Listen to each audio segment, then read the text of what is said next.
Hey, Colleen, welcome to the podcast. Hey, thanks for having me, Cassie. I am so excited for this conversation.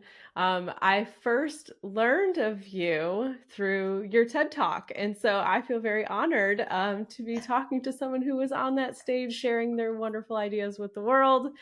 So let's kick off first because you were the first chemist to come on our podcast, believe it or not. And so, Yay. yes. And so I'm hoping you could shed a little bit of light on what it means to be a chemist as compared to something like a biologist or a physicist. So, what is a chemist? This is something I've given quite a bit of thought to, again, later in my career as a chemist. And I think a chemist is someone who explores the invisible world of atoms and molecules and explores them and then brings them to life through making things out of them. But at first, it would be like if you had an invisible Lego set and you had to create something. So Mm. you're working with clues and puzzles and things that are really abstract, and then you put them together, and then all of a sudden the world sees them after you've done years of work. And so the foundational chemistry is how to explore things you can't see. So when you're learning chemistry, you're learning about things fundamentally that you can't see, and that as they get bigger and bigger and bigger and you build, then they become apparent. What a great way to describe that. And I think about that from the sense of, on a larger scale, even thinking about DNA within a cell, like nobody sees that until we do all that work to then do the imagery for people Yeah. to see what we're doing. So, what a great explanation. And so, you've had quite a career journey so far. And so, I'm going to talk about all of that throughout our conversation today, but let's fast forward to now. Okay. So, what do you do now? What does a typical day look like for you? Well, I wear several hats, and so on some days I am an expert in molecular literacy, where I'm trying to cultivate communities of folks who are molecularly literate. That means that they understand molecules and atoms and can apply it to their everyday lives and to future thoughts as well. I'm also a pre-K through fourth grade science teacher.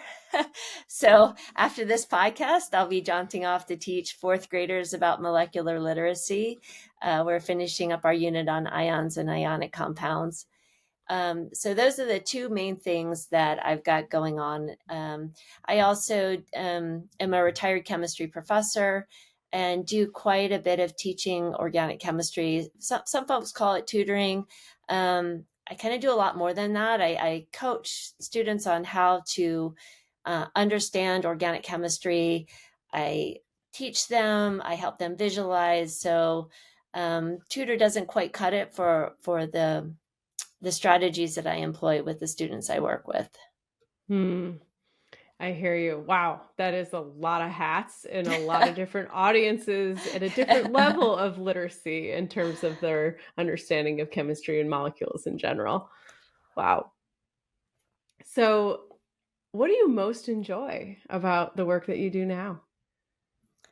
I enjoy, first of all, discovering every day what it is that students are struggling with chemistry, and then trying to bridge that gap through storytelling or through visualization, giving them something to look at. So trying to take the invisible world to the visible world and then watching the students see it. But the funny Mm. thing is they're not seeing it like we would see a painting. They're seeing it in their imagination. So um, my canvas is their imagination. So I have to paint on their imagination so that they can see it in their imagination. And so I just have to look at their body language, their clues, their output for questions to make sure that that their canvas and their imagination is actually full of chemistry. Mm. Wow. I mean, that's a very deep way to think about learning. I think a lot of us think about exams and papers and those kind of things, but just opening it up to how they're visualizing it. So I think about the classic exam question of asking them to draw a particular molecular structure, right? Right, right. But the way they viewed it this whole time could be different than the textbook answer. And it all depends on what perspective you're looking at that molecule from, right? So, yeah, amazing. So, every job has its downsides. So, on the other end of the spectrum, what things do you find less appealing or challenging about your work? I think the biggest challenge from being in science education, and for me, just chemistry, is this whole notion of grading. I really never understood what I was doing. And I taught in higher ed for 30 years. So I was a college professor for 30 years. But, who came up with this 100-point scale? Like, I don't even know Mm, what that is. Like, I mean, 100's a good number, I guess. But um, all of it was mystifying to me. It felt like the least scientific thing I was doing all day was grading exams and taking a point off. Like, this is one data point. So why am I mm. giving this such weight? If this is one day in this student's life and one data point. And if a student just did the experiment one time in my lab, my research lab, I'd say go back and do it 10 more times. But our students only get one chance at some of these exams. So the whole thing just never sat right with me. And I just never understood, what does an A mean? What does a B mean? And is that, reflective of anything? So um, I don't think that's a mystery to be solved anytime soon, but it's something that challenged me the most and really prompted me to leave higher education. I mean, I was ready to retire. I had a retirement anyway, but um, I think I just couldn't take it anymore. Like, what are we doing here, folks? I want to pause here for a minute because that's been the most inspiring, incredible part of your journey to me is that here you are to society, right? That you're tenured track, you're ready to retire from that professor position, and yet here you are arguably ramping it all up again in terms of your career. So, I wasn't planning on diving too deep into this until later, but I think our listeners would love to hear what led you to do this as your retirement plan? Was it part of the plan or did it kind of unfold? It unfolded, and I think it was just year after year after year a recognition that I have brilliant students. Nobody takes organic chemistry who's not really, ready to go. I've got the best of the best on campus, and they're faltering, and in their minds they're failing. And I, again, because I Mhm. don't know what that means, that's their definition, not mine. Um, but anyway, it's heartbreaking. And I really, really, really wanted to figure out, what are we doing in K through 12 that's happened, that they come to college and are molecularly illiterate? Why is Mhm. it that they think that carbon is an element that's part of water? Mm. And where did that come from? And where are things going wrong, and what can I do to help that? And when I realized that really third grade's the time to start learning chemistry, that's when I thought, well, pivot to third grade then, if this is the prime time. So it really was just so much heartbreak with my students, thousands of them, and just really wanted to ease that and make sure that in 20 years we're producing enough physicians, we're producing enough nurses, enough environmental engineers, enough, you name it, scientists in general, that part of that depends on organic chemistry. So Mhm. the shortage of that should not be happening. If we start early, I think we can get through that.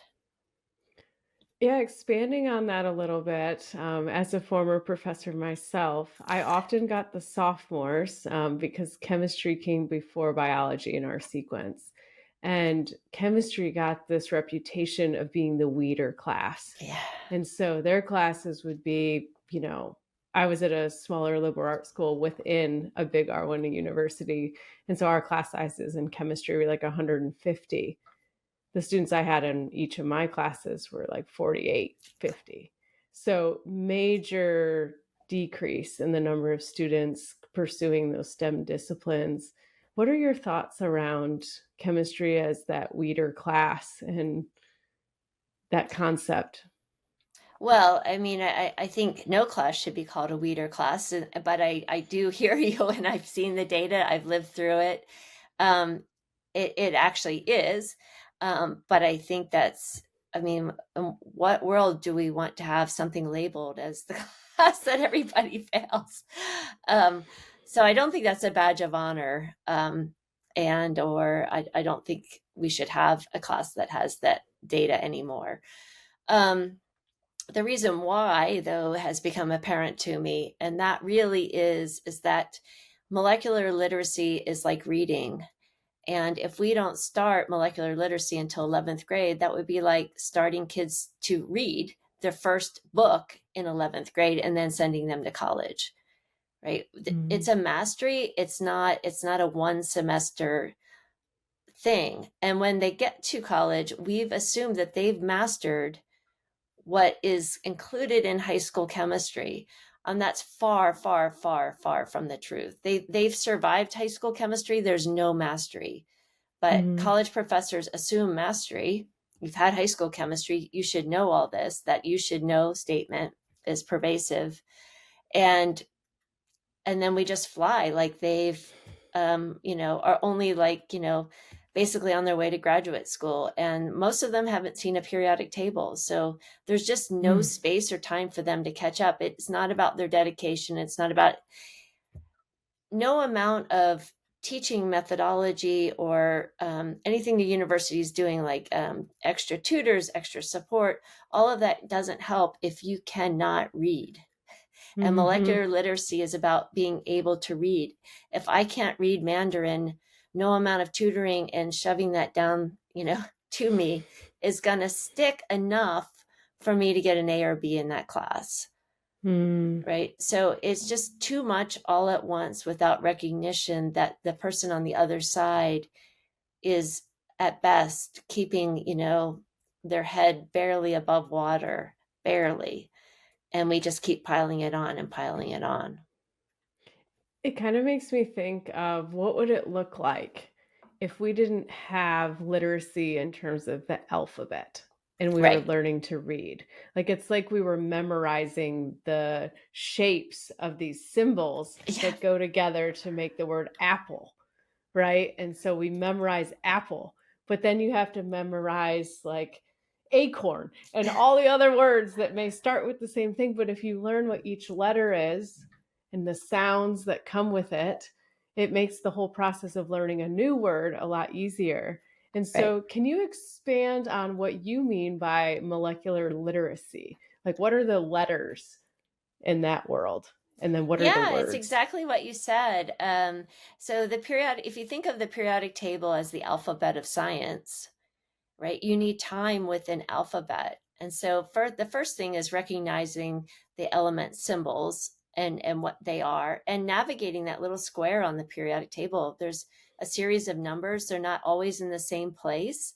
And so our learners are going to look to see, okay, there should be a 7 in the middle center, but wait, they moved it to the left. Does that mean anything? No, it's just artist choice on the periodic table.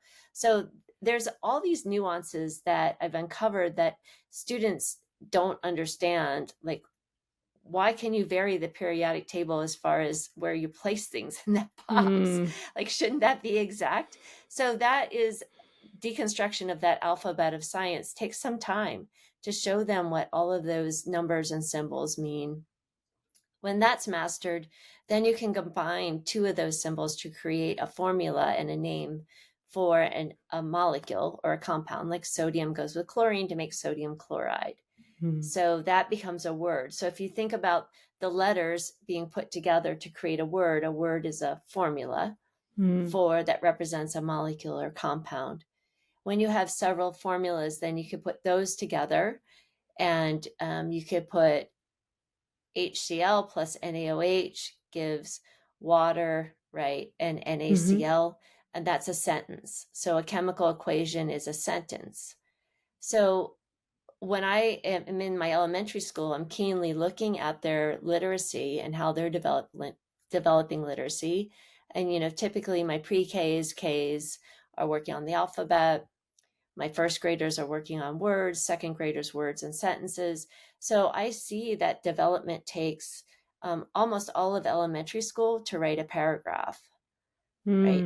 Mm. And so that's 6 years, Yeah. right? And we teach names, formulas, periodic table, all of that within about 8 weeks in a college course. And so that would be like taking all of literacy and doing it in 8 weeks. That seems impossible. Yes. Why are we doing it that way? And I'm trying to think, and now that you've been through K through 12 plus, like you've been on the college side too, when on a national scale do we usually get exposure to the periodic table for the first time? I found that it varies. There Okay. are some middle school curriculum that have a periodic table kind of presence with an introduction. There's definitely some kids will never see it at all because depending on the state standards are very different. So we've Hmm. got all the different state standards, and it's possible to graduate from high school without taking chemistry in some states, right? Wow. But maybe you still want to be a physician.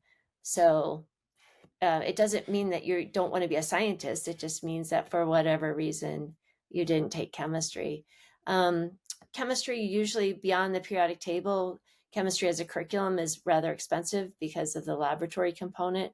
So if a school is not able to afford it or find the expertise to teach it, it's just not taught. So Mm. it is really not, we have a great set of next generation science standards, which I know you all know about.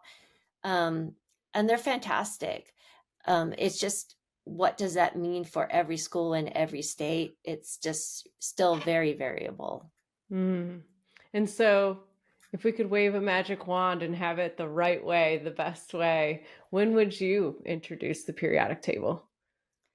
Right when students are transitioning from reading to learn, or sorry, learning to read. So they're learning to Hmm. read, and then they are reading to learn, right? So now they are Mm. reading a paragraph to learn something new. Instead of just being proud that they read the sentence, reading for comprehension. And right at Mm. that time, typically happens between second and fourth grade, right? Where you can look at something and read it and be like, oh, I didn't know that before. Instead of it just being the act of reading itself being the mountain that you're climbing. So right Mm. about there, you can introduce a new alphabet, and it aligns with music development. If you think about musical symbols, when you start music, it aligns with foreign language development. So all of that is if they have some foundational literacy already, then their neural pathways are open and ready to assemble new words, and they've got those strategies open. And so it's an extension of what they've already just been through. So somewhere between second and fourth grade, if you introduce the periodic table as a new alphabet, and again, it uses the same letters, but in different ways and what they represent. I've never encountered a student who has difficulty with that. Mm. Um, they just say, oh, like, that's cool. Okay, we just did this. Here we go again. Yeah. So, playing devil's advocate here, if a school had a lot of priorities, or our society has a lot of priorities, and molecular literacy isn't at the top of that list or in that list at all, what are the consequences of someone or society just not having this molecular literacy? Well, I think we're living the consequences. so so I think we when again when college students who are taking a non-science environmental science course are asked to what are the elements in water, and they know the formula is H2O because that's kind of pop culture almost, and they list carbon as one of those elements, right? That is a consequence. They are making the correlation that water's in all living things, carbon's in all living things, so that carbon must be part of water, Mm. right? And so those are profound misconceptions. So we're living that. But to your point earlier, I have a lot of grace for schools at no point would I ever say, drop your math and reading for molecular literacy, right? And I've had principals tell me, listen, I am just trying to get my kids to read and know their multiplication tables. I'm like, rock on, that's a huge priority too. So this is not a simple solve. Um, actually, it is a simple solve. It's not an easy solve. It's simple in Mm, terms of, I've got everything ready to go. Here's how you do it. It will work. The easiness is on the day-to-day operations at, various schools. mm. And so, for the students and early career folks listening to this episode, what professions do you think this molecular literacy, this foundation, is extra critical for? Definitely anything in the medical fields. You will need to take quite a bit of chemistry and excel in it, Hmm. and be excellent. You'll have quite a bit of testing to go on to professional schools and things like that. So I would say the medical arena is the most rigorous in keeping chemistry standards. There's whole sections in their admissions test for different kinds of chemistry even. So Hmm. that's really anything in medicine that so that includes pharmacy, um, physicians, nurses, dentists, orthodontists, you name it. It's that governing body for those professions has a high degree of chemistry in their exams. Um, Beyond that, chemical engineering is a Hmm. lot of chemistry. But things that I think surprise students would be like nutrition. Hmm.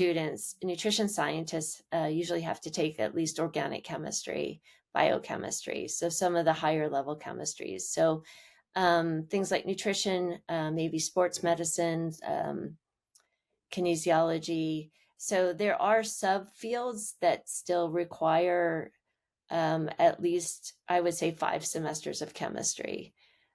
So all in all, there's 50 college majors that require chemistry as a prerequisite to go on to their major. Hmm.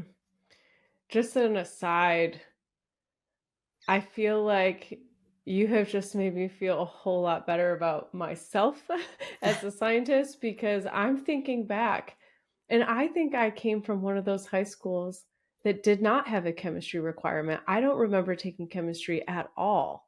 I don't even remember being exposed to the periodic table besides it was on the inside cover of a textbook.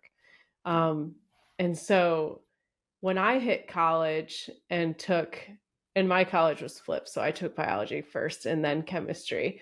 Um, I just remember it felt like I was learning under a fire hose, and I was pure root memorizing Yeah, because I don't remember nearly as much from my chemistry classes as I do my biology classes because the foundation was totally different.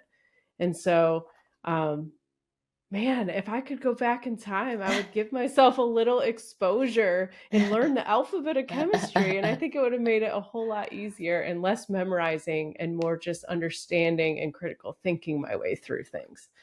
yeah. So, oh, good stuff. Well, let's get back to you, and let's go back in time now. So, as far back as you can remember in childhood, what is the first career dream you ever had?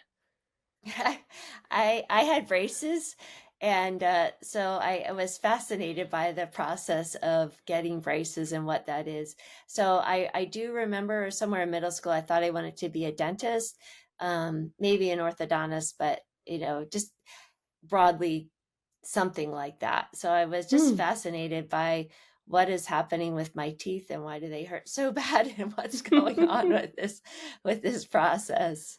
Yeah, it's so funny. So, those of you watching this on video, I am missing a tooth currently. And I've had everything known to man done to my teeth. Man, so part of this was from an injury tripping over a hurdle in high school and some aftermath effects of it. Oh, But yeah, all those things fascinating to me too. And I don't love the dentist, so I don't know if I would have loved to be that person someone hates to visit. But you're not a dentist now. No. So I'm curious how that dream evolved and changed, and what are some of the triggers that created the pivots for you? Well, I think the dream of being a dentist um, definitely put me on the college track because I'm a first generation college student. So I Mhm. thought, well, if I want to be a dentist, I need to go to college. And I did have high school chemistry, which made all the difference. And my favorite teacher in the world was my high school chemistry teacher.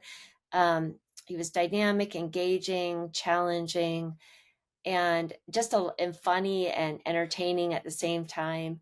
So I started to really, really, really love chemistry class and doing the chemistry problems. And so when I applied to go to college, I thought, well, I don't know if I want to be a dentist anymore. And then I had heard about pharmacy, and I thought, well, because I didn't know chemistry could be a job. Because Mm. my mom worked in a nursing home and my dad sold insurance. So like, I didn't know, like, I didn't have a podcast like this. So I thought, well, pharmacist is a job that uses chemistry. So I'll go to school and then become a pharmacist. And then I chose a school. I went to the University of Richmond, and they didn't have a pharmacy program, but they had a chemistry major. I'm like, well, that's good enough. I'll be a chemistry major. So, and then it wasn't until I started doing research that my research advisor said, well, you could get a job doing what I'm doing. You seem to really like it. And I'm like, yeah, I really do like this. So it was just like a path that unfolded for Mm. me. And it sounds like coming from a family that they had not done the college route before, like you were going in totally blind to what Yeah. the options were. And exactly like you just pointed out, well, there's a chemistry major, so good enough if I want to Yeah. be a pharmacist. Now, it worked out for you in the long run. But typically, that's something when you're looking for schools, you're looking for programs that align with the things Yeah. that you want to consider moving forward. And I went to a super tiny school too. So when I was, well, tinier than yours, much tinier, but we didn't have a lot of major choices. So it's not like you see today where there's 7 different disciplines within chemistry Yeah. that you could do. Um, Right. my heart goes out to anyone trying to choose a major nowadays I because know. there's too many choices. But um, okay, so I want to take a moment to ask a little bit about the decision to go to college and more about your feelings heading into that. Not really knowing, just knowing that you need a college degree to potentially be a dentist and your path shifted. But how did it feel navigating that? What kind of support did you have, if any? My friends and I look back on this. We were 80s kids. I feel like we were all raised feral. Like we all just, I don't know. I just heard about some schools, went to a college fair. I maybe filled out some, you put them in the typewriter and had to type the application and mail it in. I took the SATs. I think we all just kind of landed.